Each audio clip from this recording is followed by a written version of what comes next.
Welcome to this episode of the Timer's Playbook. And as usual, my wife joins us. Wenzagalan, why are you back here? Well, a lot of things have happened in the last 2-3 weeks. We've had some serious conversations, me and you.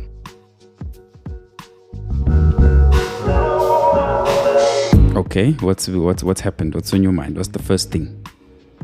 Well, me and you. Okay. You know, you spent a lot of time last week saying how happy you were with me.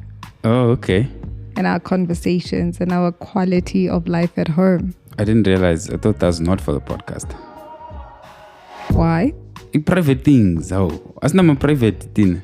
It I mean, is sorry, private. now I'm private. I mean, we don't have private things. No, we have lots of private things. But I think this is like, I mean, we've been together for like, what, 20 odd years, 21 years? Yeah, it's been a minute. Yeah. And like that 7-year itch that everybody goes through. I remember year 7, like me and you. I was like, oh, if this man doesn't propose. What's a 7-year itch? So there's a theory that every 7 years, like your relationship goes through or does a full 360 or 180. Okay. You know, whether you intend for it or not. But people grow, different experiences, different choices lead to a reshuffling of values for the individual, which tends to affect the couple in the relationship. So it's called the 7-year itch. Oh. And every 7 years or so, we go through enough cycles to make the decision to stay together or not to stay together. So in our first 7 years, you were thinking... You needed to propose. Like, what the hell was I doing with you? Really? Yeah. Why did you need me to propose? I'd been with you for 7 years. If you're not trying to get married, I was going to find someone who wanted to marry me. But I was with you, committed. What was important that we get married? Yeah, I get it. I had to let that go. No, but why? I weighed my options. No, I understand. At that time, why was it important that we got married? Because you married a Christian girl and you can't live with a man who you're not married to. And it's not like we had any reasons not to be married. You just wanted to do it in a particular way, and I didn't understand that. But we weren't staying together then. We were. No. Baby. We're not officially. We were living together like year 4. No. I was coming to your place. My mother moved us in.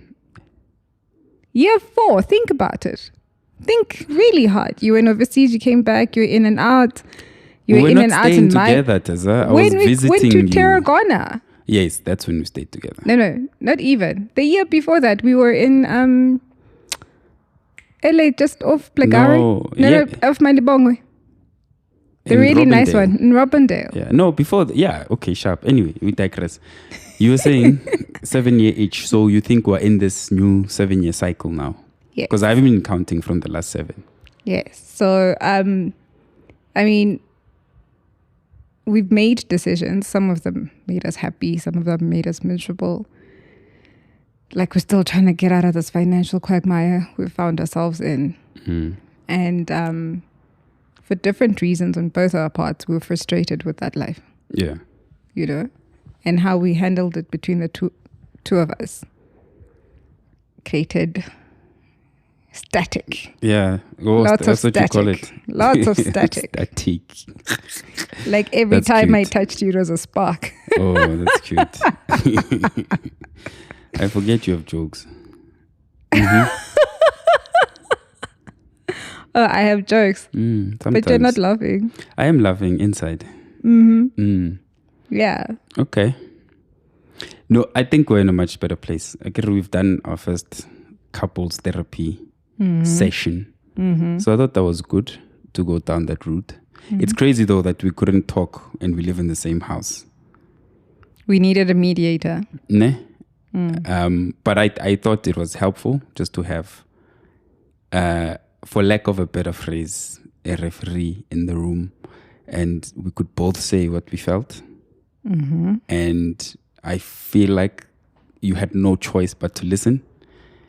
And vice versa, by the way. No, I'm a great listener, me. Nah, fam. Like, I was talking to you, at you, through you, around you. I was like, it's not landing. I need somebody neutral So as I was, you see, I was making my point. You just jumped in. Okay, Yeah, exactly. So anyway, so you couldn't interrupt me like that and then tell me how I'm supposed to be feeling, which is what you do best. And I was just like, no, that's how I feel. You don't have to come in and label it as something else. And I thought that was really helpful. But I think since then, the big takeaway from that was when we were talking, she was like, do you guys have empathy for each other? The empathy thing was real. Yeah, and I think that's what the big thing that we took away from that is we stopped being kind to each other. Yes, let's check how we talk to each other. Are we being kind? Are we being conscientious about the other person? So that's the big takeaway from that. And I think off of that, we were in a much better place. I just didn't know about the 7-year thing, that we were in a 7-year cycle or whatever. So Manje, I must go research and check the 7-year thing. Yeah, like all relationships go through it. And so I think what really was driving us apart was the empathy thing, because you thought you were being conscientious all the time. You think you're a great guy. You think you do a lot, which is all true. But you also were thinking it in your world, in your values, And to me, I was like, you're not listening to me. You're not hearing me. And my defense thing is to check out, which is not healthy, because I don't like conflict. Like, contrary to popular belief, I really don't like arguing and fighting with people. And I didn't want to fight with you, so I'd let you be in your own devices. And that isn't healthy either. Like, my silence apparently is a weapon. Yeah, you're using it as a weapon. Yes. That's what I realized, whereas I thought I was just not trying to escalate situations. So I've been much more vocal about stuff with you, which helps you quite a bit, I think. Have you? Have I not? Like you said the other day, I don't know what we're talking about. You're like, babe, just tell me what you're thinking, what you're really, really thinking. And then I did. And it actually helps you a lot when I do that. I actually realized, like, you make different decisions. And then sometimes when I tell you what I'm thinking, you're like, I think you need to talk to somebody else. No, like, you this need to is see too, someone. I'm saying like this is too much for you. Yeah, but you still need to see someone. I still feel like that. Yeah, it will come. No, it has come. What do you mean? How you must get our money right. No, medical aid pays for that. don't come with you have, what do you call it? You know this better than me. Maybe Zankan, those benefits, those extra ones, what do they call them? What are they again? Auxiliary benefits. Whatever that thing ancillary. Is it auxiliary or ancillary? No, it's not that one. There's another phrase for it. Anyway, those ones. It's there. It's factored in. I think and the medical aid pays for that. The therapy sessions we've gone to, have come off the medical aid. So you have no excuse not to go. Medical aids have all realized after 2020 that mental health is a big thing and it should be factored in, and you shouldn't be paying through your nose for it. It's just as important as your physical well-being. Well, welcome to them. And thank God for that. Please. So that's cool. Go see someone. So, but we are in a much better place anyway, And you were gushing over your wife all of last week. It was really sweet to witness. Oh, really? Yeah. Oh, great. It was nice. I was gushing. I'm such a winner. Anyway, okay. Your firstborn. Moving on to the next point. I'm struggling with your firstborn. He's got you by the jewels. Yeah, he's a complicated guy. And you think he's simple.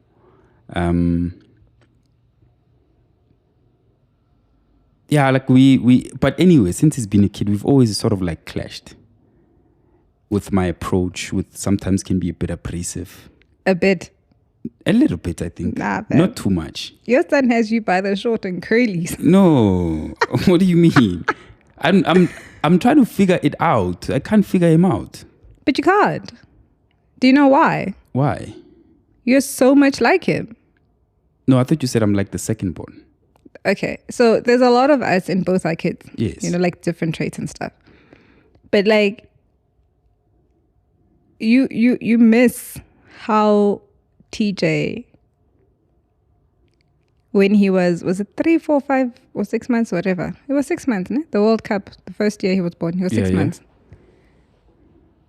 You were like cheering for goals and stuff, and he would look at you and burst into tears. Yeah, because he was a baby. You know? Soft as all baby. of his facial expressions told you exactly what he was thinking and feeling when he was around you. And that hasn't changed. This is the part where I baffle to get this from you. When you say you don't know him, he's really one of those kids where him getting older just gave him a vocabulary. What do you mean it hasn't changed? Your baby and TJ at 1, 2, 3, 4, 5, 6, and now he's 7 has been the same person. Only he's vocal now. Yes. Right? And I told you this about him. Like even when I was pregnant with Mpho, there was a time I came home. We were home with the baby. The very first day we came home with the baby. And he came back from creche. We picked him up from creche, came home, and we're deciding on supper. In his limited vocab, TJ was like, Mom, nganga, baby. Dad, you, me, burgers. He understood, like, we're getting burgers, you feed the baby, will be right back, mommy. He was like 2 years old. Right? And he's always had a sense of self and authority and a sense of fairness, but he's been super sensitive. Super. So you are refusing to accept the super sensitive part. It's not that it's a new thing or you don't understand it. I don't understand. I'm not refusing to accept it, by the way. But you are, because that's what frustrates you about him. And the super sensitivity of your son, I feel, and I stand to be corrected, that you think is a weakness and not a strength. No. Which part? The sensitivity part. The fact that he doesn't want to engage in conflict. Like he doesn't see why it's necessary. I'm not talking about conflict. Even in sport. Okay. Yeah, but that's my frustration. It's the sport in particular. He plays football. But football at times can be aggressive, or you need to be aggressive. Yes. And I think he struggles with that, right? And he doesn't know yet how to tap into that. He only taps into that if he gets fouled and then he gets angry and then he makes a mistake. You know, but when I see him on the football pitch, I don't feel like he's engaged in the sport and all facets of it. And a big part of it is tackling, pushing, body weighting, all that, what he would deem as aggressive. But it's a big part of the game. Yes. And how long has he been playing this game for? You said since he was born in his head. Since World Cup. No. Playing. Officially. No, it's like his first season. His first official season. So my vibe is, you know that your child has talent. We've seen it. His coaches rant and rave about it. Out of, let's say, if football was to be broken down into 4 quarters, he's got 3 ticked and 1 to go. Are you not taking him to these seasons every Monday, Wednesday, Practice, Saturday? you mean, not seasons. Like throughout the seasons, like you take him to practice. Yeah. We do games. Like my whole life is now football games on a Saturday morning. Because why? We'll get there. Ball is life. Say it. Ball is not life. Ball is life. It's part of life. It's not life. But you're doing all these things. And the whole point of practice is to identify where you're weak, work on it until you nail it. Are you not hasty? Yeah? Like, don't you think you're a bit hasty in wanting him to nail the hardest part of his personality in less than 4 months? Ew. Oh, is this what you were planning for me? These questions? I wasn't. Like, this is what I've been trying to tell you, though. Like, we've all literally... Yeah, but you didn't connect it to his personality before. You were just like, are you being hasty? I'm not being hasty. No, but baby, like, even if it wasn't... Like, we're 2 months into the season. this is what we're telling you. And I know good, it's not just me alone. Like the other mommies, like in our football circles, like they've all come to you. Like, just take it easy. It's just kids play. Which mommy has come to me? No one has come to me. That's not true. I don't engage with mummies. The daddies. I don't want to talk to the daddies. The mummies about football. You didn't have a conversation with Mo about this? No, I did. Yeah.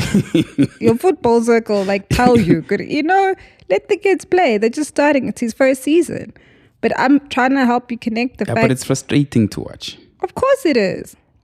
Okay. The thing about his personality and that's something that he's going to have to overcome or sort out because that's essentially who he is. Okay, I understand that. It's the effort I don't see sometimes in him. It's almost like he's disengaged completely. How? Being scared of... yesterday, case in point. He said he was tired. Yeah, but he wasn't too tired to go do something else. He didn't want to play a match. He was, but believe your child when he tells you he's tired because he's not that kid. But Tess, Kirkoen. What does he say? Daddy, you don't trust me. No, that's what he says. And he says that a lot. He's asserting his own authority. I know. And he likes to fight with me. Yeah, because you have a thing about authority. Anyway, I was saying... let's unbundle how you're like your child. During matches, the guy is disengaged sometimes. As in, he's wandering, he's looking everywhere else other than on the pitch. Right? Yes. He's not fighting for the ball. He's not fighting through his tackles. Mistakes are fine. He should be making mistakes. It's the effort I worry about during that time. Go and bundle and make mistakes, but try make the tackle at least. I understand, but is him not playing and him practicing par for the course? But that's what I don't understand about him. To me, it seems like he's not interested in this thing. But he keeps saying he wants to go. But that's not true. This is what I'm saying to you. That's not true. You're big on body language. His body language to me sometimes says Yes, it frustrates me too. I don't enjoy watching TJ play all the time because I think he could do better. But part of parenting is identifying, okay, this is my son's Achilles heel. How do we get him to come around? You need to divorce your emotion to helping him.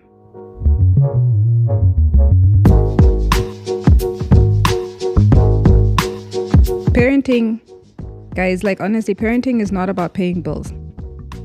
We need to park that shit. Adulting is paying bills.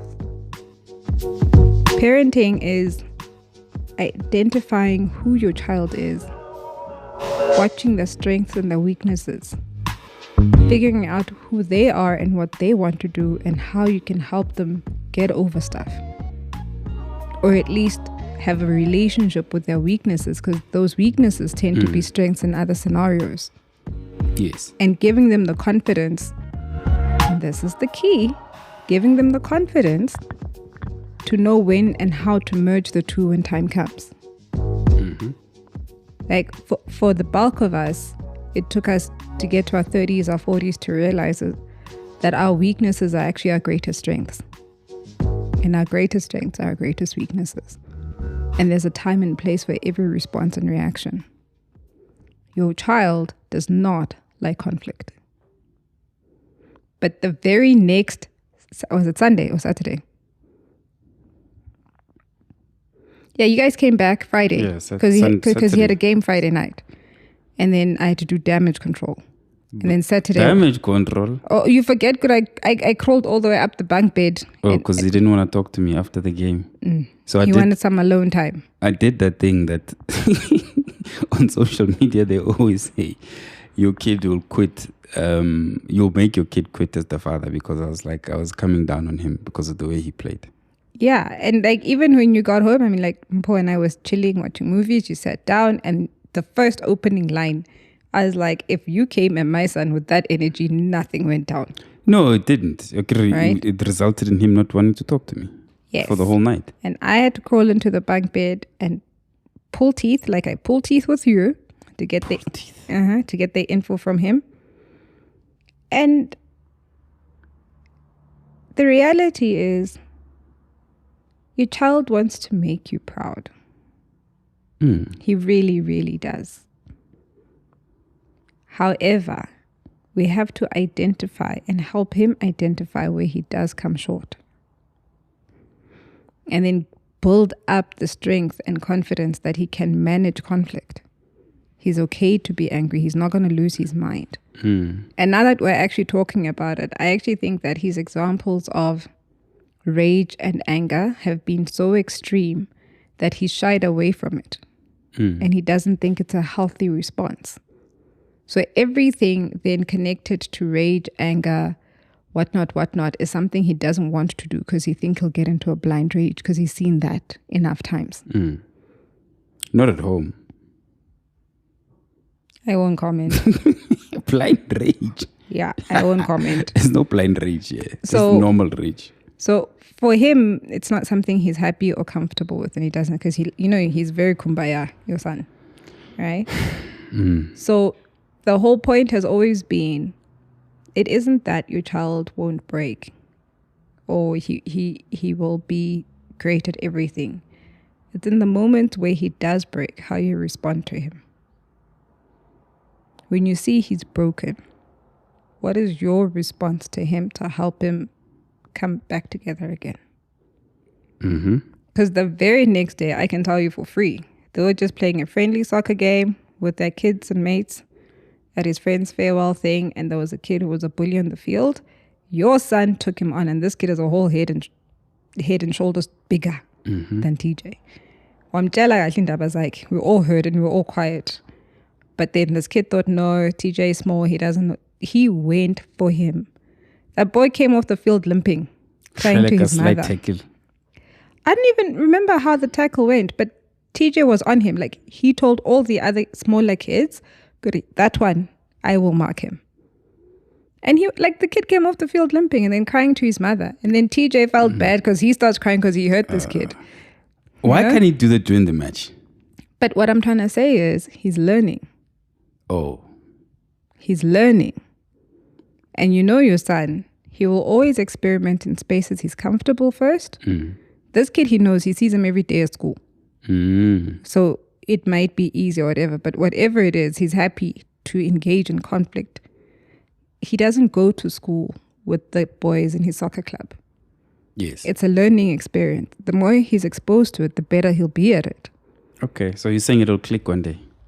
I say it will click one day, but what for me is much more important is how do you respond when your child breaks? I thought I responded well. No, you were just as mad as he was. No, I wasn't. Yes, you were. No, but this is the discussion we had. Again, this is what me and you spoke about. And this is something like I hope a lot of fathers will agree with me on. Tsapo, on Friday night, had a tournament. First game, he got in. The first shot, bamshapile ka bolo mo sefahlehong ba bitsa phua. I don't know why ne re bitsa phua ba shapa ka bolo mo sefahlehong. Anyway, down, boom, crying, ne? And I was like, there goes my sensitive kid. He's gone now for the game. Went, did the hug things. He took it like a champ. Got back on. Played like a champ. I was very proud of him. Second game, his demons came back to him. Disengaged now, not interested again, getting tackled and crying, getting hit, So I was like, what just happened? When he comes off the field, he says to me, no, he got hit in the mouth. That's why he's not playing. And then, to your point, how you react. Normally, parents would be like, oh, no, it's okay, my son. Give me a hug. I was like, no, that isn't okay.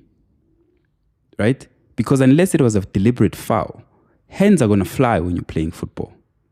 You're going to get hit. You're going to get bumped. How he deals with that on the field is also important for him.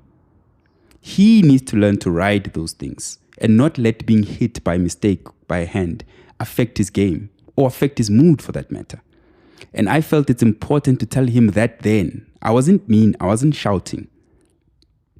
I was saying that it isn't okay to let yourself down just because a hand hit you in the mouth and then you stop playing. That is not okay. But I agree with you. Yes, but that's what happened between me and him. And when you come off the field, I love you, But I said to TJ, I'm always going to tell him the truth about football. That's our agreement. He says to me, oh, Daddy, am I a number 10? Am I playing well? I was like, no, not yet. You're not there yet. You will be, but you're not there. Right? When he comes off the field, nowadays I'm saying to him, okay, tell me, you must tell me the good and the bad. What worked? What didn't work? But I'm not going to sugarcoat my son and say to him, no, you played well, give me a hug. Okay, but at what point do you think your child needs a hug more than a lecture? I'm saying at that time, he didn't need a hug. That's not what I'm asking. I have to, I carry situation to situation. I did one. Mm-hmm. At that time, I don't think he needed a hug. I think he needed a lecture at that time. Because the injustice that he thought what had happened to him in his head actually didn't exist. Yeah, injustice. When he needed a hug, the first time, he needed a hug then. I ran on the field, I gave him a hug, I didn't fight him. And I said, when you're good, you go back in. Again, he did go back in on his own accord. He needed that. If that had happened at the end of the game and he came off and just had happened, I would have been, it's okay. You don't even have to go back. We can go home. This one wasn't okay. I understand, baby. But what I'm saying is, when you guys came back. Yeah. Right? And I'm like, what happened? My suspicion, and like I said, I stand to be corrected. Mm-hmm. My suspicion, and I don't think I'm wrong. You're wrong. Was that from what you said when you sat down, you yourself, you were in a state. And your child is sensitive like that. So it isn't so much, Jorge, you were telling him and showing tough love, because that's literally what it is. And it's important. Like I told you, I agree with you 100%. But there's a part where it just, you, for yourself, went into your own tears. And your son decided, great, between that conversation, getting into the car, driving back home, he didn't even come say hi. He just said, no, he needs a moment. And then I looked at you like, what happened? Me, I was seeing pictures and videos. People were happy. We were doing well. Recovered. Tata, myself, you were doing so well in the first game. Yes, but that's what I'm saying. Like, by the time you got home with him and that was his response, I think you got worked up yourself. I did. Yes, but he could feel that. So it wasn't so much about, yeah, I've let myself down. Like, when your child lets himself down, right? And he wants to beat himself up, what are you telling him? He wasn't beating himself up. He was. No. But he was, though. Let me tell you, Tess. Let me tell you. Okay, maybe I didn't tell you the other bits.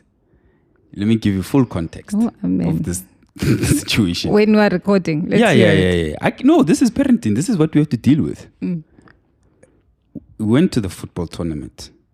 For the parents that know, if you've ever been to Randburg Football Club, what happens when there's a tournament? It's 4. Tournament Karaka 6. We got there maybe like 5:45, right? Now, it's only my second tournament. So I read that wrong. I didn't realize that it would be like that.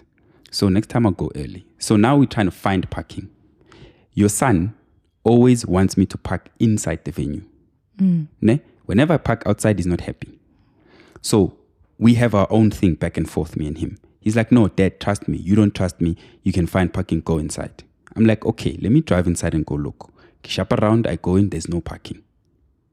We then have to go outside, again, for those that have been to Randburg Football Club, by the basketball courts, by the hockey courts. There's a whole open area there next to the super sport fields and whatnot.